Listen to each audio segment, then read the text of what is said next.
നൽകണമേ, വേഗം വരണമേ, സ്നേഹം പകരണമേ, ആത്മാവിലൊന്നു തൊടണമേ. ആരാധനയെ യേശുവേ, ഹല്ലേലൂയ മറനാഥാ, ഹല്ലേലൂയ മറനാഥാ. Come, Lord Jesus. പ്രിയപ്പെട്ട സഹോദരങ്ങളെ, ഇന്ന് നാം ചിന്തിക്കുന്ന വളരെ പ്രധാനപ്പെട്ടൊരു കാര്യം, നമ്മളുടെ ഈ ഭൂമിയിലുള്ള ജീവിതത്തിന് വളരെ അനുഗ്രഹമായി കർത്താവ് തന്നിട്ടുള്ള ഒരു കാര്യമാണ് നമ്മുടെ ഈ ശരീരം. Price the Lord. ഈ ശരീരത്തെക്കുറിച്ച് പലർക്കും ഒരു മതിപ്പില്ല. പല ആളുകളും ചിന്തിക്കുന്നത് ഈ ശരീരം നല്ലതല്ല എന്നുള്ളതാണ്, ഈ ശരീരം മോശമാണ് എന്നുള്ളതാണ് പല ആളുകളും ചിന്തിച്ചു കൊണ്ടിരിക്കുന്നത്. എന്നാൽ പ്രിയപ്പെട്ട സഹോദരങ്ങളെ, നമ്മുടെ ദൈവമായ കർത്താവിൻ്റെ പദ്ധതി അനുസരിച്ച് ഈ ശരീരത്തിന് ഒരുപാട് വിലയുണ്ട്. ഈ ശരീരത്തിന് ഒരുപാട് സ്ഥാനം കർത്താവിൻ്റെ പദ്ധതിയിൽ കർത്താവ് കൊടുത്തിട്ടുണ്ട്. ഞാൻ വിശുദ്ധ ലിഖിതം വായിച്ചപ്പോൾ മനസ്സിലാക്കിയതനുസരിച്ച് ഈ ശരീരം സ്വർഗത്തിൽ പ്രവേശിക്കണമെന്നാണ് നമ്മുടെ കർത്താവ് ആഗ്രഹിക്കുന്നത്. Praise the Lord. ഹല്ലേലൂയ, ഹല്ലേലൂയ. നമുക്കിപ്പോഴുള്ള ഈ ശരീരം സ്വർഗത്തിലേക്ക് ഉയർപ്പിക്കപ്പെടും എന്ന് നാം വിശ്വസിക്കുന്നുണ്ട്. നമ്മുടെ വിശ്വാസ വർഷത്തിലൂടെയാണ് നമ്മൾ കടന്നു പോകുന്നത്. വിശ്വാസ വർഷത്തിലൂടെ കടന്നു പോകുന്ന വിശ്വാസികളോട് നമ്മുടെ ബെനഡിക്റ്റ് പാപ്പായിലൂടെ പരിശുദ്ധാത്മാവ് ആവശ്യപ്പെട്ടിരിക്കുന്ന പ്രധാനപ്പെട്ട ഒരു കാര്യം, വിശ്വാസ പ്രമാണത്തിൻ്റെ ഓരോ ഘടകങ്ങളെക്കുറിച്ച് നന്നായിട്ട് പഠിക്കണം എന്ന് പരിശുദ്ധാത്മാവ് ആഗ്രഹിക്കുന്നുണ്ട്. വിശ്വാസ പ്രമാണത്തിൽ നമ്മൾ ഏറ്റുപറയുന്ന പ്രധാനപ്പെട്ട ഒരു വിശ്വാസ സത്യമാണ്, ശരീരങ്ങളുടെ ഉയർപ്പിലും ഞാൻ വിശ്വസിക്കുന്നു. ശരിയല്ലത്? നമ്മുടെ വിശ്വാസ പ്രമാണത്തിൽ നമ്മളത് ഏറ്റുപറയുന്നുണ്ട്. ഞാൻ നിങ്ങളോട് ചോദിക്കുക, സത്യമായി നിങ്ങളിത് വിശ്വസിക്കുന്നുണ്ടോ? ഞാൻ പണ്ട് സ്കൂളിൽ പഠിക്കുന്ന കാലത്ത് ശവസംസ്കാര കർമ്മത്തിന് വികാരിച്ചൻ്റെ കൂടെ ശുശ്രൂഷയായിട്ട് പോകും. ഒരുപാട് ശവശരീരങ്ങൾ മറവ് ചെയ്തിട്ടുണ്ട്. Price the Lord. അപ്പോൾ ഞാനന്ന് 8ാം ക്ലാസ്സിലും 9ലും പഠിക്കുമ്പോൾ നന്നായിട്ട് പഠിക്കുന്ന കുട്ടിയാണ്. അപ്പോൾ എന്ത് കേട്ടാലും അതിൻ്റെ നാനാവശങ്ങൾ ചിന്തിക്കും. എനിക്ക് സയൻസും കണക്കാണ് ഏറ്റവും ഇഷ്ടം. പ്രിയപ്പെട്ട സഹോദരങ്ങളെ, അങ്ങനെ വികാരിച്ചമാർ ഈ ഫ്യൂണറൽ കർമ്മങ്ങൾ, ശവസംസ്കാര കർമ്മം അവസാനം കുഴി വെഞ്ചിരിക്കും. അങ്ങനെ കുഴി വെഞ്ചിരിക്കുന്ന സമയത്ത് വികാരിച്ചമാർ പ്രാർത്ഥിക്കുന്ന ഒരു പ്രാർത്ഥനയുണ്ടെന്നറിയോ? അന്ത്യദിനത്തിലെ പുനരുദ്ധാനം വരെ കുടികൊള്ളുന്ന ഈ കബറിടം എന്നൊക്കെ പറഞ്ഞിട്ട് അതിനെ വെഞ്ചിരിക്കുകയാണ് കുഴി. അപ്പം ഞാൻ ഉള്ളിൽ ചിന്തിക്കും, ഈ വികാരത്തിനൊരു ബുദ്ധിയില്ല, ഇത് അന്ത്യദിനത്തിലെ പുനരുദ്ധാനം വരെ കൂടെ കുടികൊള്ളുമോ? നമ്മളിപ്പോൾ ഒരു ചാക്കോ, ഇവിടെ ഇല്ലാത്തൊരു പേര് പൊറിഞ്ചു ചേട്ടനായിക്കോട്ടെ, അങ്ങനെ ആ പൊറിഞ്ചുവിനെ നമ്മൾ അങ്ങനെ കുഴിയിലേക്ക് വെച്ച് കഴിയുമ്പോൾ നിങ്ങൾ സത്യം പറയണം, ഒരു മാസം കഴിയുമ്പോൾ പൊറിഞ്ചുവിൻ്റെ സ്ഥിതി എന്താവും? ആ ശരീരമെല്ലാം ചീഞ്ഞു പോകും. ശരിയല്ലേ? അടുത്ത് വല്ല വാഴയോ വല്ല മരങ്ങളൊക്കെ നിൽക്കണമെങ്കിൽ അതെല്ലാം കൂടെ കുറച്ച് കഴിയുമ്പോൾ വെറുതെ ഇങ്ങനെ വരണ്ട നിൽക്കുന്ന വാഴയായിരുന്നു അതുവരെ. പക്ഷെ പൊറിഞ്ചൂനെ അവിടെ കൊണ്ട് വെച്ച് കഴിഞ്ഞ് കുറച്ച് കഴിഞ്ഞ് വാഴയെല്ലാം കൂടെ നല്ല ഉഷാറായി. ആ വാഴ ഭയങ്കരമായിട്ടാണ് കൊലച്ച്, വലിയ കൊല. ഇപ്പം പൊറിഞ്ചു ആ വാഴക്കൊല വെട്ടി പഴിപ്പിച്ചപ്പോഴാണ് ഇതാ വികാരിച്ച വെഞ്ചിരിക്കാൻ വന്നു. ഉടനെ നിങ്ങളൊരു പടല ചെത്തി വികാരിച്ചിനെ കാപ്പിക്ക് വെച്ച് വികാരിച്ച് നോക്കി, ഇത്രയും വലിയ വാഴക്കൊലയ്ക്ക് എങ്ങനെ ഉണ്ടായി, വാഴക്കായ്ക്ക് എങ്ങനെ ഉണ്ടായി, നിങ്ങൾ എന്ത് വളമാണ് വേണ്ടത്? ഉടനെ പറഞ്ഞു, അച്ഛാ രാസവളം ഇട്ടിട്ടില്ല, ജൈവവളം ജൈവവളം. Price the Lord. വികാരിച്ചത് കഴിച്ച് എന്തായി? ഇപ്പൊ പൊറിഞ്ചു എവിടെയായി? Praise the Lord. ഇങ്ങനെ ഒരു 10,000 വർഷം മുമ്പ് മരിച്ച ഒരാളിപ്പോൾ എവിടെ കിടക്കണം നിങ്ങൾ പറ, ചിന്തിച്ചു നോക്കിയേ. ഞാൻ 8ാം ക്ലാസ്സിൽ വെച്ച് ചിന്തിച്ചത്. എന്നിട്ട് പറഞ്ഞ് ഈ വികാരിച്ചിന് വല്ലതും മനസ്സിലാക്കുന്നുണ്ടോ? വികാരിച്ചൻ പറയണത് അന്ത്യദിനത്തിലെ പുനരുദ്ധാനത്തിൽ ഈ ശരീരം ഉയർത്തെഴുന്നേൽക്കുന്നു. ഞാൻ ചിന്തിച്ചു അങ്ങനെയൊന്നും ഉയർത്തെഴുന്നേൽക്കൊന്നുമില്ല. ഇതൊരു മാസം കഴിയുമ്പോൾ ചീഞ്ഞു പോകും, കുറേ കഴിയുമ്പോൾ എൻ്റെ അസ്ഥിയും പൊടിഞ്ഞു പോകും. 1000 വർഷം കഴിഞ്ഞാൽ വല്ലതും തരി ഉണ്ടാവുമോ നിങ്ങൾ പറ. Price the Lord. പ്രിയപ്പെട്ട സഹോദരങ്ങൾ, എനിക്ക് ചിന്തിച്ചിട്ടും മനസ്സിലാക്കാൻ പറ്റാത്തൊരു കാര്യമാണ്, നമ്മുടെ ഈ ശരീരം ഉയർത്തെഴുന്നേൽക്കുമോ? അപ്പോഴാണ് ഈ ഒരു പുസ്തകം എനിക്ക് കിട്ടി. ഒരു ചേട്ടത്തി വാങ്ങി തന്നതാണ്. കത്തോലിക്ക സഭയുടെ മതബോധന ഗ്രന്ഥം. ഈ ചേട്ടത്തി ഈ പുസ്തകം പറഞ്ഞ് അച്ഛനത് കയ്യിൽ വെച്ച് ഉപകാരപ്പെടും എന്ന് പറഞ്ഞിട്ട് ഒരെണ്ണം തന്നിട്ട് ഒരു ഗിഫ്റ്റ്. പ്രിയപ്പെട്ട സഹോദരി, എനിക്കാണെങ്കിൽ വലിയ തത്വങ്ങൾ പഠിക്കാൻ ഒട്ടും ഇഷ്ടമില്ലാത്ത ആളാണ്. എങ്കിലും അതവിടെ വെച്ചിട്ട് കുറേ കാലം കഴിഞ്ഞപ്പോൾ ഇങ്ങനെ ഈ പ്രശ്നം കൊടുമ്പിരി കൊണ്ടപ്പോൾ ഞാനിങ്ങനെ എടുത്ത് ചിന്തിച്ചു, ശരിക്കും സഭ ഇതിനെക്കുറിച്ച് വല്ലതും പഠിപ്പിക്കുന്നുണ്ടോ? എൻ്റെ അന്ന് വരെയുള്ള എൻ്റെ ധാരണ, മരിച്ചു കഴിഞ്ഞാൽ ആത്മാവ് ജീവിക്കും, ശരീരം ചീഞ്ഞു പോകും, പൊടിയിലേക്ക് പോകും. ഇതായിരുന്നു എൻ്റെ ധാരണ. എന്നാൽ നമ്മുടെ അമ്മയായ തിരുസഭ, സഭയുടെ ഒഫീഷ്യൽ ടീച്ചിങ്സിൽ, ഔദ്യോഗിക പ്രബോധനത്തിൽ സഭ പഠിപ്പിക്കുകയാണ്, ശരീരത്തിൻ്റെ ഉയർപ്പ് എന്നതിന് മരണശേഷം അമർത്യമായ ആത്മാവ് ജീവിക്കുമെന്ന് മാത്രമല്ല, നമ്മുടെ മർത്യമായ ശരീരം പോലും ജീവനിലേക്ക് വരും എന്നുകൂടി ഇതിന് അർത്ഥമുണ്ട്. ഞാൻ വളരെ ചിന്തിച്ച് വിഷമിച്ച്, ദൈവമേ ഇതൊക്കെ എങ്ങനെ നടക്കും? അപ്പോഴാണ് 997 ഖണ്ഡിക, എന്താണ് ഉയർത്തെഴുന്നേൽക്കൽ? മരണത്തിൽ ശരീരത്തിൽ നിന്നുള്ള ആത്മാവിൻ്റെ വേർപാടിൽ മനുഷ്യ ശരീരം ജീർണിക്കുന്നു. ആത്മാവ് ദൈവത്തെ കണ്ടുമുട്ടാനായി യാത്രയാവുന്നു. അത് ഞാൻ പറഞ്ഞു, അത് അങ്ങനെ തന്നെയാണ്. ശരീരത്തിൽ ആത്മാവും ശരീരവും, മരണത്തിൻ്റെ സമയത്ത് ആത്മാവും ശരീരവും തമ്മിൽ വേർപെടും. എന്നിട്ട് ആത്മാവ് ദൈവത്തെ കണ്ടുമുട്ടാൻ വേണ്ടി സ്വർഗത്തിലേക്ക് പോകും. ശരീരം ജീർണിച്ചു പോകും, ഭൂമി കടന്ന് ജീർണിക്കും. ഇതാണ് സഭ പറഞ്ഞ ആദ്യത്തെ പ്രബോധനം. ഞാൻ പറഞ്ഞു ശരിയാണ്, അത് ശരിയാണ്. അടുത്ത പ്രബോധനം, അതേസമയം മഹത്തീകൃത ശരീരവുമായുള്ള പുനരൈക്യത്തിനായി അത് കാത്തിരിക്കുകയും ചെയ്യുന്നു. ഈ ആത്മാവ് സ്വർഗത്തിൽ ചെന്നിട്ട് പിതാവിൻ്റെ അടുത്ത് ഇരിക്കുമ്പോഴും ഈ ആത്മാവ് സ്വർഗത്തിൽ ചെന്നിട്ട് കാത്തിരിക്കുകയാണ്. എന്താണ് കാത്തിരിക്കുന്നത്? ഈ ഭൂമിയിലേക്ക് വെച്ചിരിക്കുന്ന ആ ശരീരം ഇന്നല്ലെങ്കിൽ നാളെ സ്വർഗത്തിലേക്ക് വരും. എന്നിട്ട് അവിടെ 2 പേർക്കും കൂടെ ഒരുമിച്ച് ഒരു ജീവിതവും കൂടെ പ്രതീക്ഷിക്കുകയാണ്. മരണസമയത്ത് ആത്മാവ് വേർപെട്ട് സ്വർഗത്തിലേക്ക് പോകുന്നു, ശരീരം ഭൂമിയിലേക്ക് പോകുന്നു. ഭൂമിയിലേക്ക് വന്ന ശരീരം ജീർണിക്കുന്നു. എന്നാൽ സ്വർഗത്തിലേക്ക് വന്ന ആത്മാവ് ഈ ഭൂമിയിലേക്ക് വെച്ച ശരീരം ഇന്നല്ലെങ്കിൽ നാളെ സ്വർഗത്തിലേക്ക് വരുമെന്ന് പ്രതീക്ഷിച്ച് അവിടെ ഈ ശരീരവുമായുള്ള പുനഃസമാഗമത്തിനായി അത് കാത്തിരിക്കുന്നു സ്വർഗത്തിൽ പോയിട്ട്. അത്രയ്ക്കും വിലയുണ്ട് ഈ ശരീരത്തിന്. സ്വർഗത്തിലേക്ക് ഈ ശരീരം എത്തിച്ചേരും. പ്രിയപ്പെട്ട സഹോദരങ്ങളെ, ഇത് മനസ്സിലാക്കാൻ വല്ല വഴിയുണ്ടോയെന്ന് ചോദിച്ചു. അപ്പോൾ കർത്താവ് പറഞ്ഞു, മനസ്സിലാക്കാൻ ബുദ്ധിമുട്ടുള്ളവർക്ക് മനസ്സിലാക്കാൻ വേണ്ടി ഒരു വചനഭാഗം എഴുതപ്പെട്ടിട്ടുണ്ട്. അതാണ് എസെക്കിയേൽ പ്രവചനത്തിൽ 37 അധ്യായം 1 മുതൽ 10 വരെയുള്ള തിരുലിഖിതങ്ങൾ. എസെക്കിയേൽ എന്ന് പറയുന്ന പ്രവാചകൻ ഒരു സ്ഥലത്ത് പ്രാർത്ഥിക്കുകയോ എന്തോ ചെയ്തുകൊണ്ടിരിക്കുകയായിരുന്നു. അപ്പോൾ ദൈവം വന്ന് ഈ പ്രവാചകനെ എടുത്ത് ഒരു വിശാലമായ താഴ്വരയിലേക്ക് കൊണ്ടുപോയി. അതാണ് 1-ാമത്തെ വാക്യം. വായിക്കാം. കർത്താവിൻ്റെ കരം എൻ്റെ മേൽ വന്നു, അവിടുന്ന് തൻ്റെ ആത്മാവിനാൽ എന്നെ നയിച്ച് അസ്ഥികൾ നിറഞ്ഞ ഒരു താഴ്വരയിൽ കൊണ്ടുവന്ന് നിർത്തി. അവിടുന്ന് എന്നെ അവയുടെ ചുറ്റും നടത്തി, അവ വളരെയേറെ ഉണ്ടായിരുന്നു. പ്രവാചകൻ പറയാണ്, അസ്ഥികൾ നിറഞ്ഞു കിടന്നിരുന്ന ഒരു താഴ്വരയിലേക്ക് ദൈവം പ്രവാചകനെ കൊണ്ടുവന്നു. Price the Lord. അപ്പോൾ ദൈവം പ്രവാചകനെ ഒരു വിശാലമായ ഭൂപ്രദേശത്തേക്ക് കൊണ്ടുവന്നു. ആ ഭൂപ്രദേശത്തിൻ്റെ പ്രത്യേകത എന്താണ്? വചനം പഠിപ്പിക്കുകയാണ്, അസ്ഥികൾ നിറഞ്ഞു കിടക്കുന്ന താഴ്വര.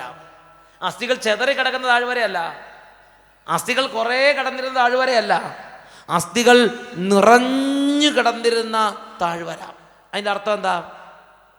ഒരുപാട് പേരുടെ എണ്ണിയാ തീരാത്തത്ര ആളുകളുടെ അസ്ഥികൾ അവിടെ കിടപ്പുണ്ട്. എന്നിട്ട് ദൈവം ഈ പ്രവാചകനെ ആ താഴ്വരയുടെ ചുറ്റിനും ഒന്ന് നടത്തിച്ച്. അങ്ങനെ നടത്തി കഴിഞ്ഞപ്പോൾ പ്രവാചകൻ ആ താഴ്വരയെക്കുറിച്ച് നമുക്ക് റിപ്പോർട്ട് വരുന്നുണ്ട്. അവിടെ വളരെയേറെ അസ്ഥികളുണ്ടായിരുന്നു. അവ ഉണങ്ങി വരണ്ട് ദ്രവിച്ച് കിടക്കുകയാണ്. അപ്പം ഇന്നലെ മിനിങ്ങാന്ന് മരിച്ചവരാണോ? ആണോ? 500 വർഷം മരിച്ചവരും 1000 വർഷം മരിച്ചവരും 200 വർഷം മരിച്ചവരും 100 വർഷം മുമ്പ് മരിച്ചു പോയവരും 50 വർഷം മുമ്പ് മരിച്ചവരും അങ്ങനെ ഒരുപാട് കാലങ്ങൾക്ക് മുമ്പ് മരിച്ചു പോയി അങ്ങനെ ദ്രവിച്ച് ചെതുക്കിച്ച് കിടക്കുന്ന അസ്ഥികൾ ഉണങ്ങി വരണ്ട് കിടക്കുന്ന ഒരു താഴ്വര.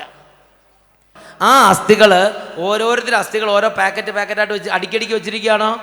മറിയാമ്മയുടെ തന്നെ അസ്ഥികൾ ഒരു കൂട്ടം, ചാക്കോ ചേട്ടൻ്റെ അസ്ഥി വേറെ ഒരെണ്ണം. ഇതിങ്ങനെ കിടക്കണം. ഒരെണ്ണം തലയോട്ടി അത് അവിടെ കിടക്കണു, ഇത് പല്ല് ഇത് ഇവിടെ കിടക്കണു. ഓരോന്നിന് എവിടേക്ക് കിടക്കണമെന്ന് ആർക്കറിയാം? അടിക്കടിക്കിരിക്കുകയാണോ? മറിയാമ്മയുടെ കാല് ഇവിടെ ആണെങ്കിൽ തല കിടക്കണം വേറെ വല്ലതും എടുത്തായിരിക്കും. പല്ലെല്ലാം കൂടി ഒഴുകി പോയിട്ടുണ്ടാവും വെള്ളത്തിൽ. Price the Lord. കാരണം എന്താ? മരിച്ചു കഴിഞ്ഞാൽ പിന്നെ അങ്ങനെയാ. ഹല്ലേലൂയ. എവിടെയാ? ഒരെണ്ണം കുറേ കരടി കടിച്ചുകൊണ്ട് പോയി, കുറേ പട്ടി കടിച്ചുകൊണ്ട് പോയി, കുറേ കാക്ക കൊത്തിക്കൊണ്ട് പോയി, കുറേ പുഴുവരിച്ചു പോയി, കുറേ ദ്രവിച്ചു പോയി, കുറേ കാറ്റത്ത് പറപ്പിച്ചുകൊണ്ട് പോയി. അതിന് ചില ബാക്കി ഒട്ടും എന്ത് വന്നാലും ദ്രവിക്കാത്ത ചിലതുണ്ട്. അത് മാത്രമാണ് അവിടെ കിടക്കുന്നത്. Price the Lord. അവർക്ക് പറഞ്ഞേ ഹല്ലേലൂയ. ശരിയല്ലേ അത്? അതാണ് നമ്മുടെ സ്ഥിതി. എല്ലാവരുടെയും സ്ഥിതി അത് തന്നെ, പ്രിയപ്പെട്ട സഹോദരൻ. അപ്പോൾ അതുകൊണ്ട് എല്ലാം ഉണ്ടെന്ന് വിചാരിക്കരുത്. എല്ലാം പൊട്ടും പൊടിയൊക്കെ ഉള്ളൂ അവിടെ കിടപ്പണത്. അങ്ങനെ അസ്ഥികൾ ഇങ്ങനെ കിടക്കുകയാണ്. എന്നിട്ട് പ്രവാചകനെ ചുറ്റും നടത്തിച്ചിട്ട് ദൈവം പ്രവാചകനൊരു ചോദ്യം: പ്രവാചക, ഈ അസ്ഥികൾക്ക് ജീവിക്കാനാവുമോ? പ്രവാചകൻ പറഞ്ഞു: കർത്താവേ, അങ്ങേക്ക് അറിയാമല്ലോ. കർത്താവ് പറഞ്ഞു: ഞാൻ പറയുന്ന വചനങ്ങൾ ഈ അസ്ഥികളോട് പ്രവചിക്കുക. വരണ്ട അസ്ഥികളെ, കർത്താവിൻ്റെ വചനം ശ്രവിക്കുവിൻ എന്ന് അവയോട് നീ പറയുക. ദൈവമായ കർത്താവ് ഈ അസ്ഥികളോട് അരുളി ചെയ്യുന്നു: ഇതാ, ഞാൻ നിങ്ങളിൽ പ്രാണൻ നിവേശിപ്പിക്കും, നിങ്ങൾ ജീവിക്കും. ഞാൻ നിങ്ങളുടെ മേൽ ഞരമ്പുകൾ വെച്ച് പിടിപ്പിക്കുകയും മാംസം വളർത്തുകയും ചർമ്മം പൊതിയുകയും നിങ്ങളിൽ പ്രാണൻ നിവേശിപ്പിക്കുകയും ചെയ്യും. നിങ്ങൾ ജീവൻ പ്രാപിക്കും. ഞാനാണ് കർത്താവ് എന്ന് അപ്പോൾ നിങ്ങൾ അറിയും. ഇത്രയും കാര്യം പ്രവചിക്കാൻ പ്രവാചകനോട് പറഞ്ഞു. പ്രവാചകൻ യാതൊരു കൂസലും കൂടാതെ ഈ അസ്ഥികളോട് പറഞ്ഞു: വരണ്ട അസ്ഥികളെ, കർത്താവിൻ്റെ വചനം കേൾക്കുവിൻ. ഇതാ, കർത്താവ് അരുളി ചെയ്യുന്നു, ഞാൻ നിങ്ങളിൽ പ്രാണൻ നിവേശിപ്പിക്കും. ഇങ്ങനെ കർത്താവ് പറഞ്ഞ എല്ലാ വചനവും ഈ വരണ്ട അസ്ഥികളോട് അങ്ങോട്ട് പ്രഖ്യാപിച്ച് തീർന്നതും പ്രിയപ്പെട്ട സഹോദരൻ, അന്തരീക്ഷം ആകെ മാറി. പ്രവാചകൻ നോക്കുമ്പോൾ ആ താഴ്വരെ കിടന്ന അസ്ഥികളെല്ലാം പരക്കം പാഞ്ഞ് ഓട്ടം ആരംഭിച്ച്. തലയോട്ടികളെല്ലാം പറന്ന്, ഈ തലയോട്ടികൾ പറന്നിങ്ങനെ വരണ സമയത്ത് അങ്ങോട്ടും ഇങ്ങോട്ട് കൂട്ടിയിടിച്ച് ഭയങ്കര സ്വരം. കാലിൻ്റെ അസ്ഥികൾ പറക്കുക. ഇതെല്ലാം ഭയങ്കര ബഹളത്തിലായി. ഒരൊറ്റ അസ്ഥിക്ക് സ്വസ്ഥതയില്ല. എന്താ പ്രശ്നം എന്നറിയോ? ചേരുമ്പടി ചേരാൻ വേണ്ടി ഓടുകയാണ്. മറിയാമ്മയുടെ അസ്ഥിയിൽ ചാക്കോച്ചൻ്റെ അസ്ഥി പോയിരിക്കാൻ പാടുണ്ടോ? പാടില്ല. മറിയാമ്മയുടെ കാല്, മറിയാമ്മയുടെ തല എവിടെയാന്ന് നോക്കി ഓടുകയാണ്. മറിയാമ്മയുടെ പല്ലുകളെല്ലാം കൂടെ ഓടി. ഇങ്ങനെ പ്രിയപ്പെട്ട സഹോദരൻ, ഓരോരുത്തരും പണ്ട് ഞാൻ ചെറുപ്പത്തിൽ സ്കൂളിൽ പഠിച്ചപ്പോൾ വിസിലടിക്കും, കസേര കളിക്ക് ഓട്ടം തുടങ്ങും. അങ്ങനത്തെ ഒരു കളി ഉണ്ടായിരുന്നു പണ്ട്. ഇപ്പം വല്ല കളിയുണ്ടെന്ന് ആർക്കറിയാം. പ്രിയപ്പെട്ട അതേമാതിരി ഈ അസ്ഥികളോട് ഇതങ്ങോട്ട് പ്രവചിച്ച് തീർന്നതും ഈ അസ്ഥികളെ തേടി ഓട്ടം ആരംഭിച്ചു. കാരണം ചേരുമ്പടി അതിൻ്റെ ഓണറിൻ്റെ അടുത്ത് പോയി നിൽക്കണം. വിരലുകളെല്ലാം കൂടെ പല ഭാഗത്തുനിന്ന് പറന്ന് നടക്കുകയാണ്. ഇതിൻ്റെ ബാക്കി കാലെവിടെ എന്ന് വെച്ച് കയ്യും എല്ലാം. അങ്ങനെ ഭയങ്കരമായൊരു വ്യത്യാസം അസ്ഥികളുടെ താഴ്വരയുണ്ടായി. ഇതിനിടയ്ക്ക് അസ്ഥികൾ റൂട്ടിൽ ഇങ്ങനെ ക്യൂ ആയിട്ടല്ല ഓടണത്, പരക്കമഞ്ഞ് ഓടുന്നതിനിടയ്ക്ക് അങ്ങോട്ടും ഇങ്ങോട്ടും കൂട്ടിമുട്ടി ആ താഴ്വരയിൽ ഒരു പ്രത്യേക സ്വരം നിറഞ്ഞു. ആ സ്വരം എന്താണെന്ന് വിവരിക്കാൻ പ്രവാചകൻ പാടുപെട്ട്. പ്രവാചകൻ ചിന്തിച്ചു, ഇടിമുഴക്കത്തിൻ്റെ സ്വരം പോലെയാണോ? നോ, ഒരിക്കലും അല്ല. അതുകൊണ്ട് അങ്ങനെ പറയാൻ പാടില്ല. പിന്നെ ചിന്തിച്ചു, മരങ്ങൾ തമ്മിൽ കൂട്ടി പറയുന്ന സ്വരമാണോ? നോ, അങ്ങനെയല്ല, അതും പറയാൻ പാടില്ല. പ്രവാചകൻ നോക്കിയിട്ട് അതിന് അതേപോലെയുള്ളൊരു സ്വരം ഇതുവരെ മുമ്പ് കേട്ടിട്ടില്ല. അതുകൊണ്ട് പ്രവാചകൻ ഇങ്ങനെ പറഞ്ഞു, ഒരു കിരികിരാ സ്വരം ഉണ്ടായെന്ന് പറഞ്ഞു. താഴ്വരയിൽ സ്വരം കൊണ്ടങ്ങോട്ട് നിറഞ്ഞ് ശബ്ദമുഖരിതമായി താഴ്വര. അസ്ഥിയോട് കൂട്ടിയിരിക്കുന്ന സ്വരമാണ്. ഹല്ലേലൂയ. കുറേ കഴിഞ്ഞ് പ്രവാചകൻ നോക്കുമ്പോൾ എല്ലാം ശാന്തമായി, സ്വരം നിലച്ചു. നോക്കുമ്പം ദേ അസ്ഥികൂടങ്ങളെല്ലാം എഴുന്നേറ്റ് നിൽക്കാൻ തുടങ്ങി. 32 പല്ലുമായിട്ട് തലവട്ടിങ്ങനെ മുകളിൽ നിൽക്കുക, നട്ടലിങ്ങനെ നിൽക്കണം. ആരാം പാല്, തൊടയുടെ അസ്ഥി, കാലിൻ്റെ അസ്ഥി, വിരലുകൾ ഇതിങ്ങനെ നിൽക്കുകയാണ്. നിങ്ങൾ ചിന്തിച്ച് നോക്കിയാൽ 10,000 കണക്കിന് അസ്ഥികൂടങ്ങൾ എഴുന്നേറ്റ് ഹി ഹി ഹി എന്ന് പറഞ്ഞിങ്ങനെ നിൽക്കുക. എന്തോ ഒരു വികൃതമായിരിക്കാം താഴ്വര. ഇന്ന് നിങ്ങൾക്ക് വൈകൃതം തോന്നട്ടെ, മുകളിച്ചിരി തൊലി ഇച്ചിരി മാംസം ഇച്ചിരി കളറൊക്കെ ഉള്ളതുകൊണ്ടാണ്. ഈ 10,000 കണക്കിന് അസ്ഥികൂടങ്ങളുടെ നടുവിൽ ജീവനോടെ ഒരെണ്ണം മാത്രം, പ്രവാചകൻ മാത്രം ജീവനോടെ, ബാക്കി എല്ലാ അസ്ഥികൂടങ്ങളും എഴുന്നേറ്റ്. ആ പ്രവാചകന്റെ ചങ്കിടിപ്പ് എന്തായിരിക്കും? Price the Lord. കുറെ കഴിഞ്ഞ് പ്രവാചകൻ നോക്കുമ്പം ഇതിന്റെ മുകളിൽ കൂടെ മാംസം എല്ലാം കൂടെ വന്നിരിക്കുന്നു, ഞരമ്പുകളെല്ലാം വന്ന് നിറയുന്നു, തൊലി വന്ന് മൂടുന്നു, കൺപോള, തലമുടി, പീലി, സ്പീഡിൽ പെയിന്റിങ് നടന്നുകൊണ്ടിരിക്കുന്നു. കറുത്ത ആൾക്ക് കറുത്ത കളർ, വെളുത്ത ആൾക്ക് വെളുത്ത കളർ. Price the Lord. കുറെ കഴിയുമ്പം കുറെ ഡെഡ് ബോഡികൾ ഇങ്ങനെ നിൽക്കാൻ തുടങ്ങി. നമ്മൾ പണ്ട് ശവപ്പെട്ടി വെച്ച സംഗതിയില്ലേ, അത് എഴുന്നേറ്റ് ഇങ്ങനെ നിന്ന സ്ഥിതി. അതേമാതിരി 10,000 കണക്കിന് എണ്ണം എഴുന്നേറ്റ് ഇങ്ങനെ നിൽക്കുക. Price the Lord. ഉടനെ ദൈവം ചോദിച്ചു, പ്രവാചക, ഇവറ്റകൾക്ക് ജീവിക്കാനാവുമോ? പ്രവാചകൻ പറഞ്ഞു, ദൈവമേ എന്താച്ചാ വേഗം പറ, പേടിയായിട്ട് പാടില്ല. ദൈവം പറഞ്ഞു, 4 വായുക്കളിൽ നിന്ന് ജീവശ്വാസത്തോട് ഈ നിഹതന്മാരുടെ മേൽ വീശുക എന്ന് പറയാൻ പറഞ്ഞു. പ്രവാചകൻ ദൈവം പറഞ്ഞതുപോലെ തന്നെ പറഞ്ഞു, ജീവശ്വാസമേ 4 വായുക്കളിൽ നിന്ന് വന്ന് ഈ നിഹതന്മാരുടെ മേൽ വീശുക. ക്ഷണനേരം കൊണ്ട് ദൈവത്തിൻ്റെ ആത്മാവ് പ്രവേശിച്ച് ഈ പ്രേതങ്ങളെല്ലാം, ഈ ഡെഡ് ബോഡികളെല്ലാം കൂടി പതുക്കെ അനങ്ങാൻ തുടങ്ങി. അതിൻ്റെ കണ്ണുകളൊക്കെ ചലിക്കാൻ തുടങ്ങി, മുഖത്തൊക്കെ പുഞ്ചിരി വിടരാൻ തുടങ്ങി, കഴുത്തൊക്കെ അങ്ങോട്ടും ഇങ്ങോട്ടും അനക്കാൻ തുടങ്ങി. പതുക്കെ ആളുകളൊക്കെ ശരീരം തണുത്ത് മറിച്ച് ശരീരമൊക്കെ ചൂടായി തുടങ്ങി. അങ്ങോട്ടും ഇങ്ങോട്ടും നോക്കി, മറിയാമേ നീ എന്നെ ഇവിടെ നിൽക്കണേ? ചാക്കോ ചേട്ടൻ ചോദിക്കുക. ഉടനെ എന്ത് ചെയ്യുന്നറിയാവോ? ഇതെല്ലാം കൂടി പരിചയപ്പെട്ടു ആവാമായി അവിടെ താഴ്വര, പിന്നെ പറയണ്ടല്ലോ, 10 മലയാളികൾ അല്ല 10 ആളുകൾ കൂടി സംസാരമായി പരിചയമായി. ഉടനെ 2 പോയി ചായക്കട വെച്ച് ബോണ്ടയൊക്കെ ഉണ്ടാക്കാൻ തുടങ്ങി. പ്രൈസ്. അപ്പോഴത്തേനും 3-4 പേര് പോയിട്ട് വേറെ പരിപാടി, തുണിക്കടയൊക്കെ തുടങ്ങി. കാരണം ഒറ്റയൊന്നും തുണിയില്ല, ആദത്തിൻ്റെ കാലത്തോട്ടെല്ലാം ഉണ്ട്. എന്തായാലും അവിടെ വെച്ച് നിർത്തിയിരിക്കുകയാണ്. ജീവശ്വാസം വന്നു. ഈ ജീവശ്വാസം വന്ന് കയറി കഴിഞ്ഞപ്പോൾ അതുങ്ങൾ അങ്ങോട്ടും ഇങ്ങോട്ട് അനങ്ങി ഒരു മഹാസൈന്യം പോലെ അത് ചലിക്കാൻ തുടങ്ങി. 1, 2, 100, 500, 1000 ഒന്നും അല്ല, 10,000 കണക്കിന് ഒരു മഹാസൈന്യം പോലെ അത് ചലിക്കാൻ തുടങ്ങി. ഇവരുടെ ആദ്യത്തെ സ്ഥിതി എന്തായിരുന്നു? വരണ്ട് കിടക്കുന്ന അസ്ഥികൾ, 500-1000 വർഷം ദ്രവിച്ച് ചെതുക്കിച്ച് അസ്ഥി കഷ്ണം മാത്രമേ ഉണ്ടായിരുന്നുള്ളൂ. ഇപ്പം എന്തായി? ദൈവം പറഞ്ഞിട്ടാണോ? ദൈവം പറഞ്ഞ വാക്കുകൾ ഒരു പ്രവാചകൻ പറഞ്ഞപ്പോൾ ഇതുങ്ങളെല്ലാം കൂടി ഇതുപോലെയായി. അപ്പോൾ ഈ ഒരു ഭാഗം ദൈവം വെളിപ്പെടുത്തിയിട്ട് ദൈവം ചോദിക്കുകയാണ്, ഒരു പ്രവാചകൻ ദൈവം പറഞ്ഞപ്പോൾ ഇങ്ങനെ സംഭവിച്ചെങ്കിൽ ജീവിക്കുന്ന ദൈവം നേരിട്ട് പറഞ്ഞാൽ ഇത് സംഭവിക്കാതിരിക്കുമോ?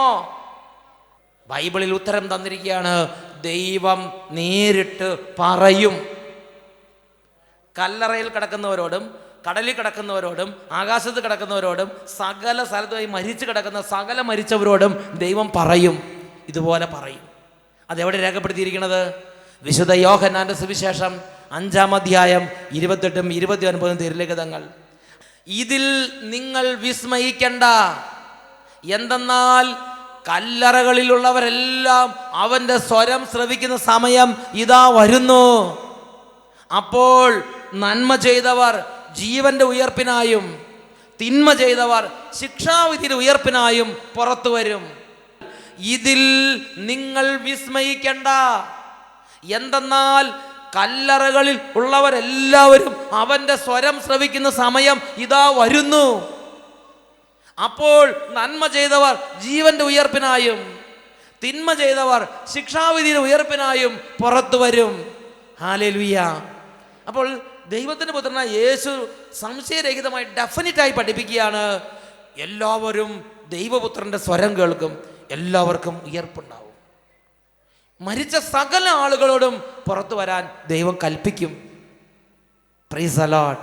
അപ്പോൾ ശരീരങ്ങളുടെ ഉയർപ്പ് നടക്കുന്നത് ദൈവപുത്രനായ യേശു പറയുന്ന സമയത്താണ്.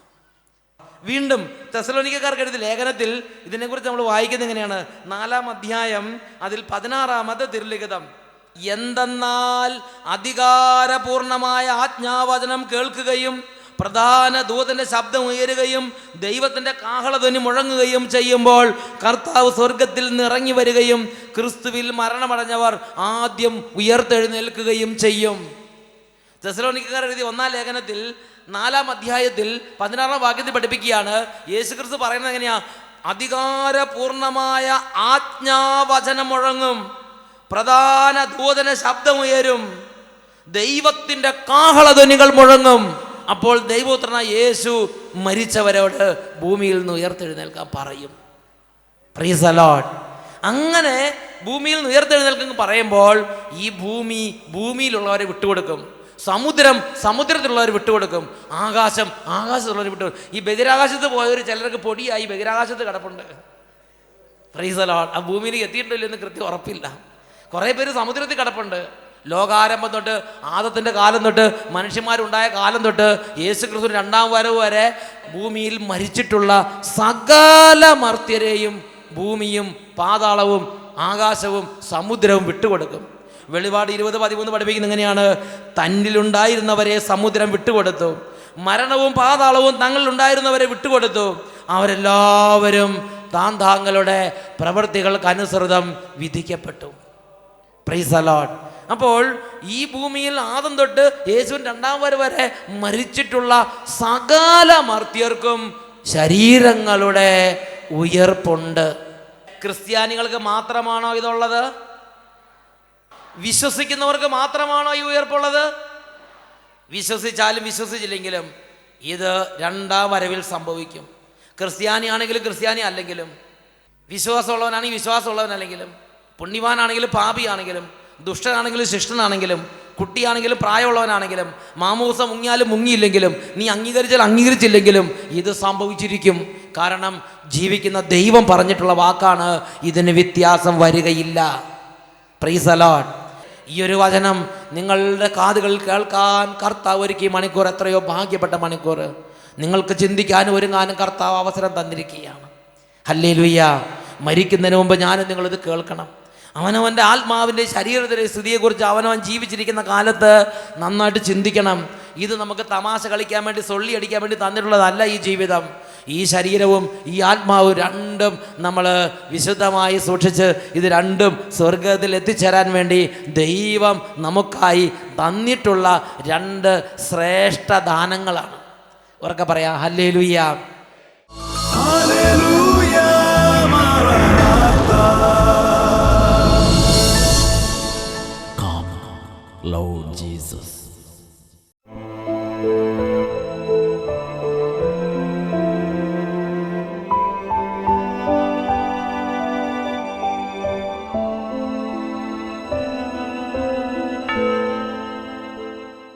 ഹല്ലേലൂയ. ഹല്ലേലൂയ. ഈ നിമിഷങ്ങളിൽ എല്ലാ ദൈവമക്കളും എഴുന്നേറ്റ് നിന്ന് ദിവ്യകാരുണ്യ ഈശോയിലേക്ക് കൈകൾ നീട്ടി വിശ്വാസത്തിൻ്റെ ഒരു സമൃദ്ധി ഉണ്ടാകാൻ വേണ്ടി പ്രാർത്ഥിക്കണം. രോഗികൾ ആ രോഗാവസ്ഥയിൽ അവിശ്വാസവും നിരീശ്വരചിന്തയും ദൈവനിഷേധം എല്ലാം ഉപേക്ഷിച്ച് യേശുവേ എന്നുറക്കെ വിളിക്കുക. കുഞ്ഞുങ്ങൾ കർത്താവായ യേശുവിനെ ഉറക്കെ വിളിക്കുക. കുടുംബങ്ങളായി ഇന്ന് യേശുവിനെ ഉറക്കെ വിളിക്കുക. വലിയൊരു വിശ്വാസത്തിൻ്റെ അഭിഷേകം ഇന്ന് കുടുംബങ്ങളിലേക്ക് കർത്താവ് ദാനമായി വർഷിക്കുന്ന സമയമാണിത്. കരങ്ങൾ ഉയർത്തി സ്തുതിക്കുന്നു. ഹല്ലേലൂയ. വിശ്വാസാഭിഷേകത്തിന് ഉറവ തുറക്കണമേ കർത്താവേ. മങ്ങിപ്പോയ വിശ്വാസത്തിന് അഭിഷേകത്തെ തുറക്കണമേ. ഇപ്പോൾ കുടുംബങ്ങൾ അത്ഭുതങ്ങൾ സംഭവിക്കട്ടെ. ഇപ്പോൾ രോഗികൾ സൗഖ്യം പ്രാപിക്കട്ടെ. ആരാധന ആരാധന ആരാധന യേശുവേ. ഹല്ലേലൂയ മറനാഥാ. Come, Lord Jesus.